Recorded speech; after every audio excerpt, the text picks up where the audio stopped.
Major Gaurav Arya joins us on the broadcast. Major Gaurav Arya, good afternoon. What do you make of these statements that have come in from the Pakistan Prime Minister, which seem like nothing than reeking of desperation given the economic crisis that the country has been battling for a long time now? These statements by Prime Minister Shehbaz Sharif are essentially, factually incorrect. First of all, we didn't fight 3 wars. We have fought 4 wars. Secondly, he said that it has led to poverty and unemployment. In which country? It has led to poverty and unemployment in Pakistan, not in India. India is the fastest growing economy and the world's, by GDP, the world's 5th largest economy. It is Pakistanis who are fighting for wheat and flour. So clearly it has not impacted India. Third point is that all these 4 wars, 1947, 1965, 1971 and 1999 Kargil, were started by Pakistanis. They were not started by Indians. And I'm quoting genuine Pakistani sources. They admit to have started these wars. Now, he is saying, you see, we have not covered the other part of his statement. We have only covered that, we have learned a lesson. But he has also said that the Indians are doing rights violations in Kashmir. So he has also covered his tracks. Therefore, I'm saying that Shehbaz Sharif is not sincere. This is a political statement. He's reaching out to India, but also protecting his domestic political flanks.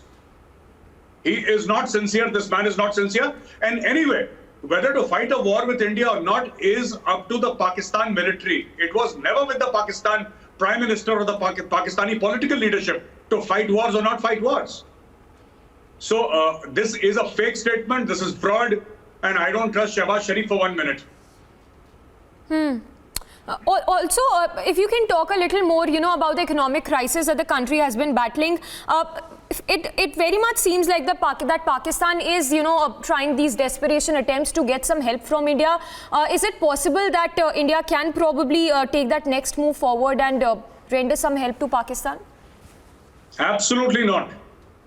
If you help Pakistan, you are feeding a snake, and this snake will bite you. These problems inside Pakistan are created by Pakistan. So you see, Pakistan's problem is that it thinks that whatever is our problem is the world's problem.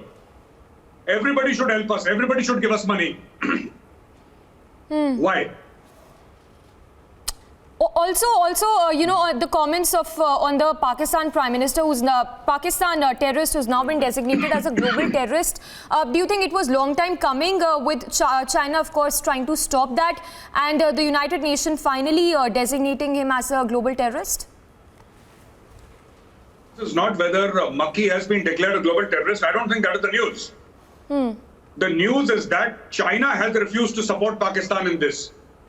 It was China that had put a stop. It was China which last year said that we will not allow Makki to be declared a global terrorist by the United Nations Security Council because China is a permanent member. What happened? Why did China suddenly change track? What diplomacy took place behind our backs? Why has China suddenly relented? That is the news, and that is what we need to find out. Absolutely. So China, of course, being that bellwether friend of Pakistan, trying to stop that designation of the Pakistan terrorist as a global terrorist. Thank you for the moment. So Major Gaurav Arya there giving his views and sharing the insights on economic crisis that, of course, have grappled Pakistan. And with that, the statement, of course, that has come in from the Pakistan Prime Minister, who is called for dialogue with India. Let's once again listen into those remarks that came in from the Pakistan Prime Minister.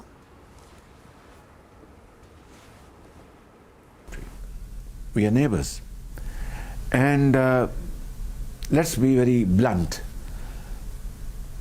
Even if we are not we are not neighbors by choice, but we are there forever, and it is up to us to live peacefully and progress, or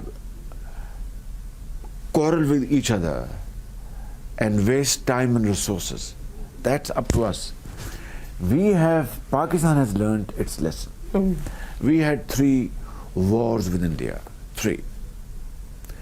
And the consequence of those wars, as a result, it only brought more miseries to the unemployment, two nations. poverty, and millions were demoted from their level of satisfaction to a lower level of satisfaction.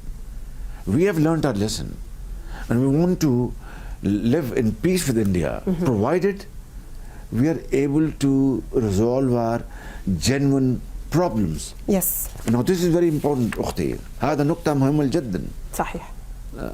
ضروري يعني. So my message to the Indian leadership and Prime Minister Modi is that let's sit down on the table and have serious and sincere talks to resolve our burning issues like Kashmir, where flagrant violation of human rights are taking place day in and day out.